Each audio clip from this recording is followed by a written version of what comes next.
Voilà, bienvenue pour la dernière partie, le dernier sprint final pour toujours cette libre antenne Objectif 2017.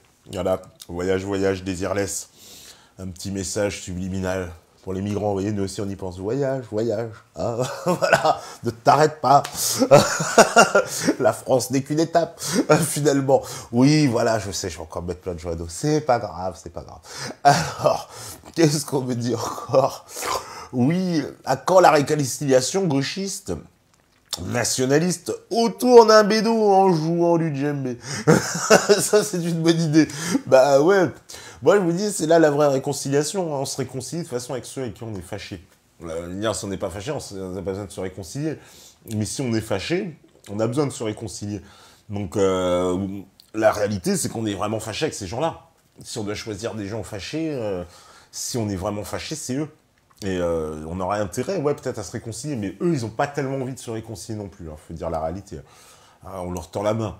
Moi, je suis pour tendre la main. Peut-être le côté chrétien, je sais pas. Mais en tout cas, on tend la main. Et malheureusement, ils sont pas toujours prêts en face à tendre la main. Ils ont plutôt envie de vous la lâcher dessus, la main, vous voyez. Donc, c'est pas le même état d'esprit. Donc, ouais, il faut qu'ils grandissent un petit peu aussi, hein. Faut qu'ils aillent pousser la fonte en histoire, vous voyez, en économie, puis pour qu'on puisse parler, puis aussi en zénitude un petit peu, quoi, parce que souvent quand on me dit oui, hein, les gens d'extrême droite, des espèces de nervis violents, etc. Non, ça c'est les gens d'extrême gauche. Hein, voilà, mais on n'en parle jamais. La violence d'extrême gauche, elle est complètement acquise dans la société, ça dérange personne, voilà.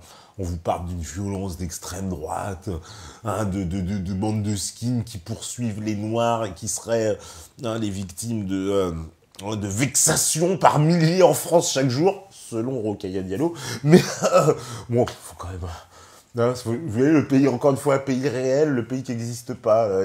Hein, c'est deux pays, hein, faut bien. Dans le pays qui n'existe pas, les Noirs se font poursuivre tous les jours avec des vexations. C'est pire que Mississippi Burning. Dans le pays réel, il y a des professeurs blancs qui se font insulter de sales blancs et à qui la direction dit vous faites le jeu du FN si vous voulez porter plainte, monsieur. C'est ça la réalité. Donc, vous voyez, quand vous mettez les deux à côté, comprenez que les gens soient un peu énervés. Moi, je le comprends. Alors, on me dit concernant les présidentielles, oui, on l'a vu tout à l'heure, on me dit, comment dire, ces primaires, n'est-ce pas le reflet de la médiocrité qu'aucun n'est assez fort pour se démarquer et s'imposer comme dans le temps où il y avait encore des gens qui avaient du charisme. Ah bah ça, moi je suis surtout à droite, oui, c'est clair qu'à droite, c'est encore plus inquiétant qu'ils aient mis une primaire, mais bizarrement, quand on y pense sur le point de vue de l'analyse, la primaire, elle a été demandée par tous les anciens lieutenants de Sarkozy. Celui qui était opposé, bah, c'était Sarkozy, hein, vous le savez très bien. Lui, il voulait faire à l'ancienne, je prends la tête du parti, je deviens le candidat naturel, hein, de mon parti. Point à la ligne. Hollande, il pensait qu'il allait faire la même chose au Parti socialiste. Je suis le président, comment dire, en place, j'ai gagné l'élection, je suis normalement le candidat à ma propre élection, naturellement, j'ai pas besoin d'organiser des primaires. Or, l'un comme l'autre, il y a eu le grain de sable dans la machine. À droite, on sait très bien que c'est que ces anciens lieutenants et Juppé en tête, comme ça leur a porté malheur, qui se sont dit le seul moyen d'éviter Sarkozy, bah, c'est de faire passer par la case primaire. Comme ça, c'est la légitimation, en évitant la guerre des chefs, hein, qui avait déjà été initiée sous Fillon et comment dire, Copé, quand ils avaient voulu justement, eux, reprendre la tête de l'UMP, que ça s'était très mal passé. Hein, puis d'ailleurs, Fillon, comment il doit jubiler, sourire. Oh, le tonton, parce qu'il s'est vengé de Sarkozy, donc les 5 ans horribles à l'Élysée, qui le traitaient comme un moins que rien. Il s'est vengé de Copé et de cet épisode avec la prise du parti, donc dans l'après-Sarkozy. Et aujourd'hui, il a flingué toutes les têtes, et Sarkozy, et Juppé, et Copé. Copé 0,3%. Bon, il est reparti dans les limbes, hein, de l'histoire. Je pense que la remontée va être impossible. Hein. En plus, c'est brouillé avec tous les autres de l'UMP, donc je crois pas que Fillon va le reprendre dans son équipe Voilà, et si ça avait été Juppé, c'est la même chose, peut-être Juppé encore. Mais voilà, ces gens-là, on ne les verra plus, ça me paraît évident. Enfin, ça va être très compliqué. Copé va faire une sacrée traversée du désert pour qu'ils reviennent, je vous le dis.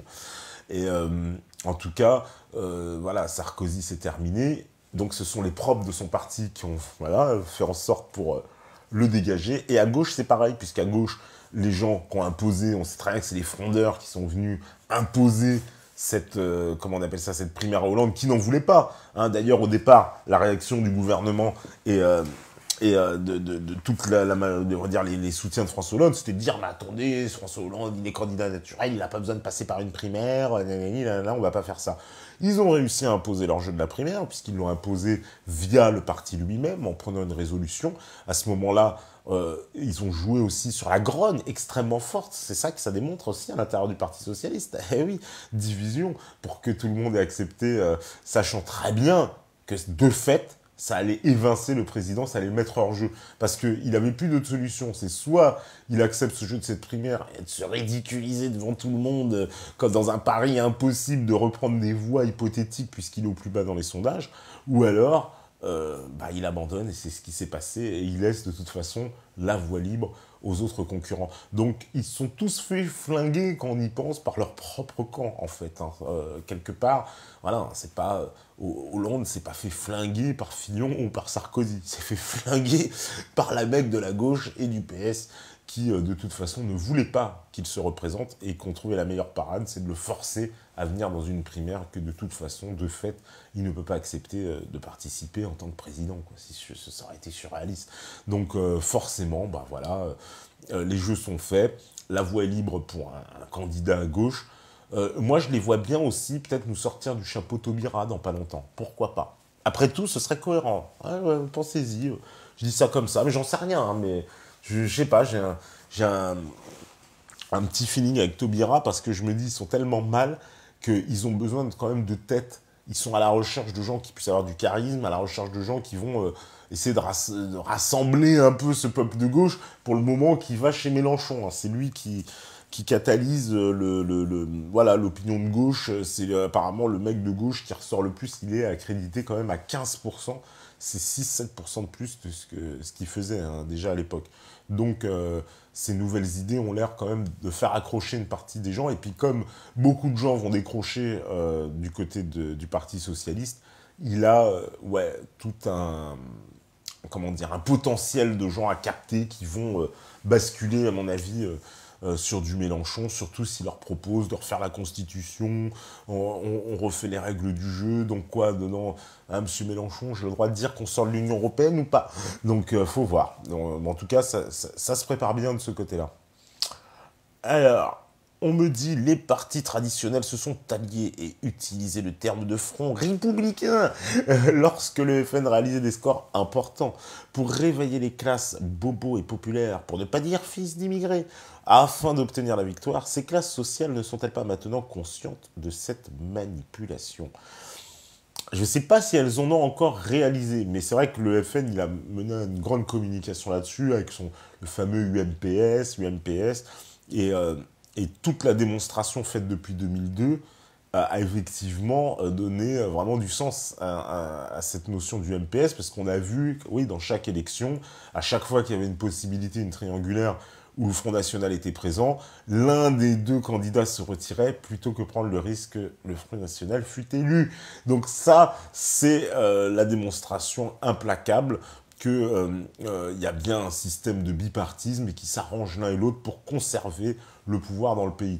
Donc c'est des trucs qui sont en train de s'effondrer. On l'a vu au régional, effectivement, où là ça a été flagrant, puisque le Front National aurait dû remporter même des régions, hein, si on avait suivi le schéma classique hein, d'une élection à la proportionnelle, dans le système des régionales, bah non, puisqu'il y avait beaucoup de triangulaires, et la droite et la gauche se sont arrangés pour se maintenir ou justement se retirer de façon à laisser le champ libre à l'autre candidat. Donc ça, c'est une réalité, ils vont faire ça.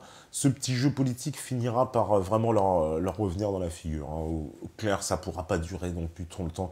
C'est comme, je dis, l'idéologie antiraciste, pour moi, voilà, qui se fait attaquer de front. Le chantage idéologique, ou ne serait-ce que ce chantage au racisme qui va être effectué, ça aussi, ça va commencer à s'effondrer. Et là, cet aspect, oui, attention, les fascistes arrivent, machin, etc. Ça aussi, alors peut-être dans certaines banlieues, on va encore y croire, mais il y a beaucoup d'endroits où cette technique-là, elle fonctionnera pas. Alors après, ils sont forts hein, pour mettre les choses en scène, hein, et puis ils sont tellement hystériques, parce qu'en fait, eux, c'est pas une question du nombre. Hein, ils sont 20, ils sont tellement hystériques, tellement nerveux, tellement que hein, t'as l'impression qu'ils font beaucoup de bruit, ils cassent tout, ah oui, ça c'est sûr, voilà. Mais c'est pas ça qui fait la force du nombre. Ils n'ont pas forcément le nombre avec eux, hein, parce qu'il n'y a pas besoin de beaucoup de gens pour foutre le bordel. Et une spécialité hein, de ces gauchistes, c'est de venir en petit nombre foutre le bordel. Hein, et après, oui, ça devient ingérable. Hein. Puis il suffirait après qu'il y en a un qui se fasse taper par un flic pour dire c'est la violence, c'est la faute de la police, c'est les flics qui sont violents et tout. Non mais voilà, c'est quand même le principe, parce que quand on parlait hein, les violences de la police, même pendant les manifestations, mais est-ce qu'une fois on a parlé de la violence aussi des manifestants, hein, de cette violence de ces gens, parce que moi quand je vois des images des flics, on leur jette des cocktails Molotov, ils brûlent et les gens applaudissent, bah je suis outré, je préfère vous le dire, quoi. Moi je suis outré, je suis outré par les gens qui applaudissent hein, devant le flic qui brûle, parce que les flics, hein, et là il est où le discours? Ah ben c'est des humains. Ah, il est où le discours égalitariste, là ouais, mais on est tous des humains sur la même terre et tout. Ah, bah non, là, le flic n'est plus humain. Parce qu'en fait, dans l'idéologie de ce gauchiste, tout ce qui n'est pas dans votre idéologie, qui ne pense pas comme vous, n'est plus humain. Hein, le flic, on lui a enlevé son humanité. Le fasciste, soi-disant, l'extrémiste, on lui a enlevé son humanité. Allez-y, défoncez-le, vous pouvez y aller. C'est plus un humain. Le flic, on peut le buter, c'est plus un humain. Et c'est ça l'hypocrisie de ces gens-là, de leur posture. Donc, non, moi... les flics qui se font buter, des gens qui sont dévoués. Voilà, je considère, oui, ce sont des Français qui se lèvent le matin pour aller défendre, pour protéger d'autres Français. Et ils risquent leur vie pour ça. Ils risquent leur vie. Et pour que, à la fin, qu'une bande de connards, de petites racailles de merde ou de petits gauchistes qui aillent leur balancer des cocktails Molotov, mais ça, c'est de l'assassinat, mais c'est de la tentative d'assassinat. Ces gens-là, moi, je serais implacable avec eux, mais implacable. Non, on s'attaque pas comme ça à des policiers gratuitement. Non, ça, c'est implacable. C'est quelque chose de complètement inadmissible. Alors, on me dit... fin novembre à Béziers, Robert Ménard a détourné toutes les affiches gays anti-VIH pour louer la fidélité du couple hétérosexuel. Et cela a déclenché un tollé de toute la gauche et de toute la communauté gay. Quel est ton avis concernant cette affaire de gauchiste? Eh ben, ça me fait beaucoup rire. C'est que, tu vois, alors, ils sont tellement prévisibles, tellement... Voilà... Ménard se moque d'eux, il a bien raison.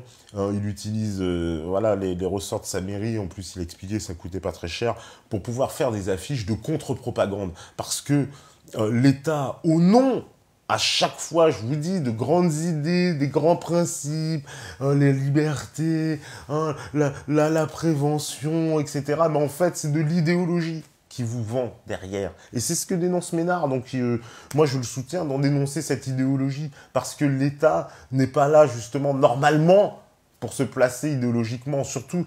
Mais c'est ce qu'il fait, hein, constamment. Parce que c'est aussi, voilà, c'est la politique. Mais ils utilisent ces ressources de l'État pour faire passer leur idéologie. Et après, ils viennent hurler quand d'autres font la même chose. Voilà. C'est quand même ça qui est stupéfiant. C'est de voir toujours ces gens-là qui hurlent à une chose dont eux-mêmes sont aussi les acteurs. Donc ils font quelque chose, ils reprochent à l'autre de faire pareil. C'est quand même extraordinaire, quoi. Voilà. Donc oui, l'État, lorsqu'on assume, il diffuse son idéologie, c'est lui qui a les manettes en main, il peut faire ce genre de campagne.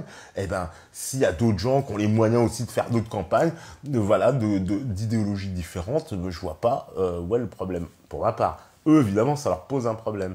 Moi, ça n'en me pose pas. D'ailleurs, le gouvernement, vous savez, il va certainement légiférer là sur le délit d'entrave. Parce que le gouvernement, Madame Rossignol, elle trouve qu'il y a beaucoup trop de sites internet anti-IVG. Hein, voilà, donc ces sites anti-IVG la dérangent, parce que visiblement, ils seraient trop bien faits, selon les dires même des porte-parole du ministère. Et, hein, on les voit dans les médias, ah, regardez ces sites, ils sont super bien faits, il y a des lignes vertes, donc des numéros de téléphone, vous pouvez appeler. En fait, ils s'adressent aux femmes qui veulent avorter et qui hésitent. Et donc, ces gens-là ont décidé de mettre des citoyens pour leur dire pourquoi, à leur sens, bah, lui expliquer la raison pourquoi il ferait mieux de ne pas avorter. Voilà. Et ça n'existe pas dans le gouvernement. Et le gouvernement est fâché parce qu'il dit que c'était de l'entrave à l'information. Donc, ces gens-là feraient du bon boulot et entraveraient la marche du gouvernement. Donc, le gouvernement a un parti pris de dire que toutes les femmes doivent se faire avorter. C'est comme ça que je dois le comprendre. Moi, je vois pas comment le comprendre autrement. Et en plus, ce délit d'entrave, là, pour le moment, on est sur des sites anti-IVG. Rien ne vous dit qu'il n'y aura pas une extension de la loi, et bientôt on va vous dire « Ah ben vous êtes un site complotiste parce que vous faites une entrave à l'information, vous dites qu'en Syrie ce sont des terroristes, mais non, ça c'est une entrave à l'information. » Je ne sais pas quelle nature ce délit peut encore voilà, prendre. Je trouve ça inquiétant, très inquiétant. Et en plus, en dernière... un dernier recours, vous avez vu aussi aujourd'hui, on a voté une loi sur les funérailles républicaines. Donc, une espèce de truc encore inventé par le gouvernement. Ce gouvernement se sera véritablement attaqué aux 3 actes. Vous savez, le trépas dans la vie, hein, le 3e passage, pour ceux qui aiment l'alchimie, pour faire le passage, mais vous savez, la naissance, le mariage, la mort. Et bien, ces 3 notions-là ont été, voilà, les notions sur lesquelles, en tout cas, ce gouvernement se sera attaqué.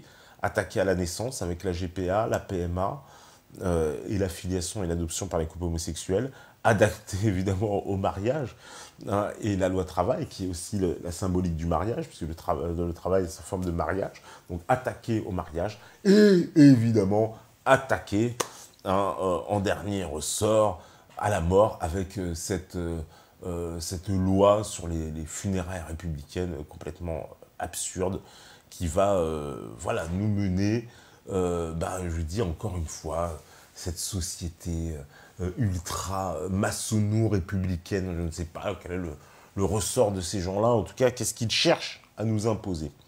Mais faites le lien un peu mystique, c'est quand même assez symbolique. Tu penses quoi du dessin animé Sausage Party? Bon, je suis comme tout le monde, j'ai pas vu le dessin animé en entier. J'ai vu les réactions et puis certains extraits. Bon, on est parfaitement, encore une fois, dans l'hypersexualisation des enfants, quoi. Il y a une volonté d'amener le sexe partout, dès le plus jeune âge, auprès des petites classes, et de répandre cette idée d'une hypersexualisation, peut-être à ramener les enfants à devenir sexualisés de plus en plus tôt, hein, voilà. Donc on voit bien qu'il y a un sacré projet pervers derrière, au mieux vraiment de déstructuration vraiment des enfants de toute la société par cette sexualisation, et à terme de créer quoi, des êtres complètement, je trouve, déstructurés, déséquilibrés par rapport à la question sexuelle. Enfin bon, le but recherché là, de ces ultra-gauchistes libéraux qui veulent imposer des cours de sodomie et de masturbation comment dire, au cours élémentaire, moi je crois que la société peut s'en passer, quoi. Il serait temps vraiment de réagir sur ces sujets-là. Mais pareil, intéressant de voir que le rejet de Sausage Party et les commentaires, c'est encore une fois le net, les réseaux sociaux, la nouvelle opinion publique. C'est de là que ça vient. Ça vient pas des grands médias, hein, cette polémique. Alors, je me demande aussi, du coup, comment peut-on encore parler de résorber le chômage à une époque où toutes les usines sont parties? Mais si on regarde objectivement la modernisation, elle va forcément entraîner un chômage de masse. Plus besoin de caissières, déjà commencé, etc. Ne faut-il pas repenser le système de cette problématique en particulier? C'est vrai que c'est ce que tu évoques, c'est ce qu'on projette, un monde de plus en plus robotisé dans lequel l'humain, il va disparaître. Mais est-ce que c'est pas inexorable, puisqu'il y a des tâches, et les tâches où l'humain va disparaître sont souvent ce genre de métier ultra répétitif et très, comment dire, aliénant, hein, du point de vue professionnel. Donc oui, les caissières en supermarché, les agents d'escale à l'aéroport, les taxis, une fois qu'il y aura des voitures automatiques partout. Imaginez, les taxis, il n'y en aura plus. Une fois qu'il y aura je sais pas, on pourra très bien imaginer des supra-technologies aussi, voilà, la robotisation au niveau de l'administration, sur tout un tas de sujets, etc. Il y a tout un tas de trucs qui disparaîtront. Je pense que plus on va, oui, vers une robotisation euh, en masse de toute la société, bah, plus, oui, il y a des postes et des emplois qui disparaîtront. Mais peut-être qu'il y a autre chose qui apparaîtra. Peut-être qu'on aura besoin de nouvelles compétences aussi. Alors, on me dit, que penses-tu du bashing contre Jean-Pierre Pernaut et son commentaire «On ferme tout pour nos SDF à ce que les centres d'accueil pour migrants poussent comme des champignons». Bah, ça me fait beaucoup marrer, beaucoup sourire, cette remarque de Pernaut. Parce qu'elle transpire la réalité, elle est ce que pensent énormément de gens, donc c'est le fond de l'idéologie majoritaire, et tout d'un coup, ça fait apparition dans le monde du pays qui n'existe pas, et vous voyez le tollé que ça provoque. Souvent, d'ailleurs, c'est un peu ça, hein, le tollé provoqué par les déclarations dans ce monde qui n'existe pas, c'est souvent des déclarations hautement banales dans le monde du pays qui existe. Vous voyez, donc dans le pays qui existe, les gens se posent beaucoup moins ce genre de questions. En revanche, dans le pays qui n'existe pas, vous êtes proche du procès. Hein. Donc, oui, Pernaut, voilà, en plus, Pernaut, connu pour des fois, ces petits lâchages comme ça, on sait que c'est une personnalité plutôt de droite et tout. Bon, il a eu cette phrase que, au demeurant, moi, ne me choque pas du tout, hein, voilà, et qui est tellement vraie dans le sens. Mais comme je vous dis, ça fait irruption dans le mauvais monde. Ça ne plaît pas. Voilà la réaction. Alors, Pierre Gattaz comparait le programme économique de Marine Le Pen à celui de Mitterrand en 1981. Le Front National ne se gauchise-t-il pas? Pourquoi reculer sur ses convictions alors que l'opinion publique penche de plus en plus vers la droite? Le FN n'est-il finalement qu'un parti d'opposition? Ou est-ce la bonne stratégie pour battre Fillon? Alors ça, c'est une question intéressante. Moi aussi, je me suis demandé pourquoi le FN persistait effectivement dans une version ultra gauchisée des choses, alors que le combat idéologique, il l'a gagné déjà. Il a déjà gagné. Il a gagné. Jean-Marie Le Pen, on devrait presque lui donner une médaille. Il a gagné le combat idéologique. Puisque Jean-Marie Le Pen, il y a 30 ans, 40 ans, il apportait la thématique de l'immigration, il était vu comme le loup blanc, comme l'homme à abattre, comme le machin. Aujourd'hui, cette thématique de l'immigration, elle est au cœur du débat politique, à droite comme à gauche. Et d'ailleurs, surtout à droite, pas pour les mêmes raisons, mais je veux dire, il a gagné, elle est au cœur de l'identité, enfin du problème identitaire aussi chez les gens, et pourquoi ils expliquent pourquoi ce problème-là. Donc il a gagné sur tous les plans, et justement, il a tellement gagné sur tous les plans que je suis tellement d'accord avec toi que l'opinion aujourd'hui publique me semble limite beaucoup plus radicale, effectivement, que le Front National lui-même. Ce qui est surprenant. C'est-à-dire que quand on va parler avec tout un tas de gens, vous allez voir que ces gens-là sont plus à droite, effectivement, plus marqués, plus extrémistes, plus radicaux que les gens du Front National. Et ça posera un problème à Marine Le Pen. Ça, c'est vrai que c'est un problème de positionnement. Parce qu'il ne faut pas qu'elle se trompe de cible. Hein. Vous savez, j'utilise volontairement les mots marketing, parce que la politique aussi, c'est du marketing. Mais c'est ça, vous savez, quand on fait du marketing, on vous explique toujours, vous avez votre cœur de cible, vous avez votre cible, et à vous faites ce qu'on appelle un positionnement. Et là, on est dans un cœur de cible, donc des patriotes les plus fervents, une cible patriote élargie, qu'elle compte bien en plus vraiment élargir, parce qu'il y a les banlieues patriotes, les profs patriotes, les machins, et son positionnement était jusqu'à présent donc ce qu'on appelait sur l'échiquier politique l'extrême droite. Expression évidemment qui refuse. Eux, là, aujourd'hui, sont vraiment en train de se centrifier, limite se gauchiser. Et c'est vrai que le programme, d'un point de vue économique du Front National, il va être beaucoup plus proche de celui de Mélenchon que celui de Fillon. C'est une réalité, ouais. Parce qu'il y aura plein de ressorts communs, même, entre les deux. Comme je vous dis, hein, des fois, sur certains aspects, il peut y avoir qu'une feuille de papier à cigarette. Hein, il ne reste plus grand-chose entre les deux. Hein. Et effectivement, le Front National, il va être confronté à ce défi de comment maintenir un cap. Mais, quelque part, hein, après, tout ça, c'est de la politique, de la stratégie politique. Mais si j'étais dans le bureau du Front National, je me dirais quand même, c'est vrai que Marine Le Pen, face à François Fillon, il faut, pour qu'elle puisse battre Fillon, qu'elle ait les voix de gauche. Parce que si elle n'a pas les voix de gauche pour battre Fillon, ce ne sera pas possible. Dans le cas où ce serait Fillon. Mais Alors là, plus flagrant contre Mélenchon. Par contre, contre Mélenchon, ça, ce sera hautement plus compliqué. Parce que Mélenchon, ce qui va séparer Mélenchon de Marine Le Pen, c'est la question, c'est l'idéologie antiraciste. Hein, avec la question des migrants, la question identitaire. C'est là-dessus qu'ils vont s'écharper. Mais sur l'Europe, en vrai, ils sont plutôt bons pour s'entendre. Bon, quand Mélenchon arrêtera d'insulter tout le monde, parce que c'est vrai qu'il est quand même insupportable, hein, il pourrait quand même avoir un peu plus de dignité, hein, envers Marine Le Pen, parce que bon, déjà c'est une femme, hein, voilà, donc voilà, on peut pas la traîner dans la boue comme il le fait constamment avec ses insultes et tout, c'est un peu désobligeant. Mais pour revenir à quelque chose, voilà, de correct en politique, sur le plan économique, il n'y a pas tellement de différence entre un Front National qui parle de revenir à la renationalisation, qui nous sort le terme d'État stratège, ça c'est tout, vous l'entendrez dans tous les dirigeants, l'État stratège, et de l'autre côté vous avez Mélenchon qui lui dit bah, il va rendre le pouvoir au peuple, il nous parle comment dire, presque si vous dites c'est du chouarisme, je vais refaire comment dire, la Constitution et vous allez décider des règles du jeu politique. C'est clair que pour moi, si le Front National veut être élu, il va falloir aussi qu'il fasse des grosses concessions à gauche. Vous voyez, d'où un positionnement très difficile, hein, quand même, un peu entre les deux, hein, entre Mélenchon et Fillon. Parce que clairement, les gens de gauche ont tout pour ne pas voter Fillon, en particulier les fonctionnaires. On leur annonce des coupes de 500 000 personnes, des heures qui vont passer, vous allez travailler 37 pour être payé 35. Ça, c'est des trucs, bon, les fonctionnaires, ils risquent quand même un peu de faire la gueule et de l'avoir en travers, on peut les comprendre, et ils auraient tout intérêt, dans l'éventualité effectivement, entre le choix entre Marine Le Pen et Fillon, de voter Marine Le Pen. Ce sera plus dans leur intérêt. Donc c'est pour ça que le Front National, bah, il est un peu sur une piste où faut qu'il aille racler à gauche les fonctionnaires essentiellement pour les enlever de l'électorat Fillon.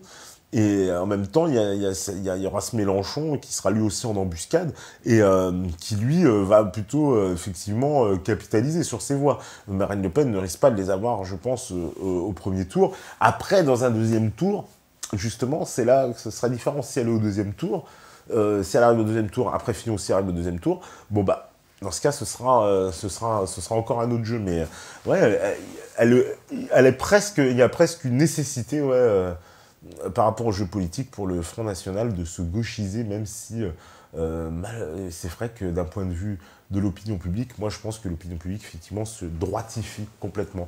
Et Front National, s'ils veulent peut-être marquer, mais c'est comme l'UPR, hein, là marquer des points à l'heure actuelle, il faudrait qu'ils aillent exploser les barrières du politiquement correct. La France a besoin de ça. Exploser les barrières du politiquement correct. Faites sauter cette cloche de verre médiatique. Front National est plus en position de le faire que l'UPR, c'est clair, on ne les invite pas dans les médias.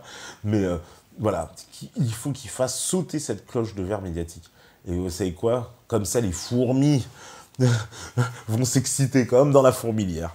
Voilà, mais ça, ce sera une belle chance, je pense, pour marquer une stratégie, parce que ça va pas être simple, hein. Rien n'est joué, absolument rien n'est joué. Alors, on me dit, il est amusant de voir Juppé perdre alors qu'il était présenté comme le sauveur de la France depuis presque un an. Oui, ça c'est marrant, ouais. C'est marrant de voir comment ils sont complètement plantés, complètement ramassés sur leurs pronostics, et les champions, présumés champions, ont été dirigés vers la sortie. Donc Juppé, qui était présenté comme effectivement le renouveau de la politique française, enfin bon, Juppé, il était là quand moi j'avais 10 ans, je vous laisse imaginer, ça fait combien de temps qu'il est là, Juppé, enfin bon, non, faut quand même remettre les trucs, Juppé, c'est quand même hallucinant, mais voilà, Juppé dépassé en plus, dépassé sur sa droite par Fillon, il en est presque venu à apparaître comme un gauchiste, Juppé, dans cette élection. C'était le gauchiste, limite, comparé à Sarko ou Fillon, avec ses idées d'identité heureuse. Il s'est complètement planté. Il a complètement, mais alors complètement, alors voilà, on peut faire encore le rapport avec une stratégie marketing, il s'est planté de campagne. Juppé, il croyait qu'il était déjà au premier tour de la présidentielle. Là, il parlait à entre guillemets, au peuple de droite, à des gens qui sont son cœur de cible. Donc quand vous parlez à votre cœur de cible, il faut que vous parliez vraiment à votre cœur de cible. Et votre cœur de cible, l'identité heureuse, on vit tous dans ce monde multiculturel super, il veut plus en entendre parler, même à droite, c'est pour dire. Donc si vous allez lui sortir de la bisounourserie, non, non, non, on va tous bien s'entendre, bah voilà, vous finissez à 20%, et pourtant vous aviez eu tous les médias, la machine médiatique, le super champion, les couves de magazines, mais ça n'a pas suffi. L'opinion publique, elle a rejeté pour moi, clairement. Et qu'est-ce qu'elle a rejeté? Qu'on me dise pas que ça s'est joué sur le programme économique, c'était sensiblement les mêmes. À la limite, Fillon, en plus, il est plus dur, le sien, parce que Fillon, c'est à la hache, et l'autre, c'est à la scie. Enfin, bon. Mais c'est le même programme. Et en fait, in fine, Juppé, les gens n'ont pas voté pour lui, je le pense vraiment, à cause de la question de l'identité. Et que l'identité heureuse, oui, on vit tous au bord de l'eau, et puis ses accointances, fidèles, conscientes ou pas, parce que, après tout, on peut même pas l'accuser de malversation. Moi, j'en sais rien, lui fond, peut-être qu'il ne le connaît pas assez, même un peu naïf. En tout cas, sa relation avec Tarek Obru, et le fait que Tarek Obru soit un membre de l'UOIF, proche des frères musulmans, qu'il y a l'histoire de la mosquée de Bordeaux, etc. Tout ça, et puis le Ali Juppé, bon, lui-même sans plat, c'est plutôt drôle. Bon, bah voilà, tout ça a fini de l'achever, et son identité heureuse a fini au fond du lac, et personne ne veut de cette identité heureuse qui est encore une espèce de novlangue. Les gens ont senti l'enfumage. L'identité heureuse. Non mais faut arrêter les conneries. Donc voilà, non, moi je dis clairement ce qui s'est passé, en tout cas au niveau de Juppé, bah, c'est une bonne claque, et ça fait du bien de voir que y en a qui s'en prennent, parce qu'il y a besoin de ce renouvellement, je vous le dis, on en a besoin. Alors, qu'est-ce que me dit encore? Tu connais le programme du FN? Non, je connais pas tout à fait le programme du FN. Je connais leurs grandes lignes, mais bon, après, vous dire dans le moindre détail le programme, non, mais je connais plus ou moins leurs grandes lignes. Le programme de 1981 avec la nationalisation des banques était un programme socialiste, ça n'a pas duré longtemps, mais le FM, le programme éco, c'est plus que flou. Enfin, moi, je cherche encore. Eh ben, voilà, il faut aller voir sur leur site, mais bon, de toute façon, c'est un peu, on le sait, hein, c'est un espèce de patchwork avec des propositions un petit peu dans tous les sens. Hein. Il y a beaucoup de choses dans leur programme. En tout cas, on voit qu'il y a quand même des axes, hein, parce qu'il y a quand même des axes politiques, et ceux-là, les axes, on peut parfaitement les identifier. Alors, on me dit, j'ai trouvé incroyable d'entendre Hollande nous dire, dans son discours d'hier soir, le plus grand danger, c'est le protectionnisme. Ah bah oui, sa plus grande erreur, c'est d'avoir refusé la déchéance, d'ailleurs, qui n'a même pas abouti, et effectivement, le plus grand danger, c'est le protectionnisme. Bah, il nous met en garde, encore une fois. Vous voyez, il a même lancé une petite pique au Front National, mais en forme de gloire, parce qu'il a dit, oui, l'extrême droite qui veut sortir de l'Europe et du monde. Mais quelle imposture, l'Europe et du monde, comme si on pouvait sortir du monde. C'est encore une fois jeter comme ça le discrédit, c'est un peu ça, sur tous ceux qui veulent du protectionnisme. Le protectionnisme, je vous dis, dans la bouche des mondialistes, des euromondialistes, c'est un gros mot. Ils veulent pas entendre en parler, parce que pour eux, protectionnisme, ah, quelle horreur, c'est le mec qui veut se protéger. Bah oui, c'est une horreur de vouloir se protéger, c'est une horreur de vouloir mettre des frontières, c'est une horreur de dire qu'on va mettre des taux de douane, des barrières de douane. Non, tout ça, non, c'est le monde du passé, c'est pas progressiste. Hein. Donc voilà, ils vous ont éjecté ça. Alors évidemment, oui, c'est symptomatique, de toute façon, qu'il appuie sur tout ce qui pourrait libérer la France après l'avoir mis en lambeaux.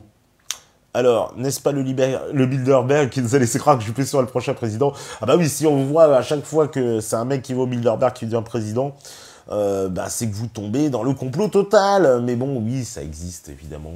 C'est là. Fillon, il y était. Juppé, il y était. Strauss-Kahn, il y était, etc. La liste des membres de Bilderberg, vous savez, elle est interminable. Hein, même de Védjian, il y a été, etc. Il y en a, tout le monde y va chez Bilderberg. Enfin, les grands hommes politiques.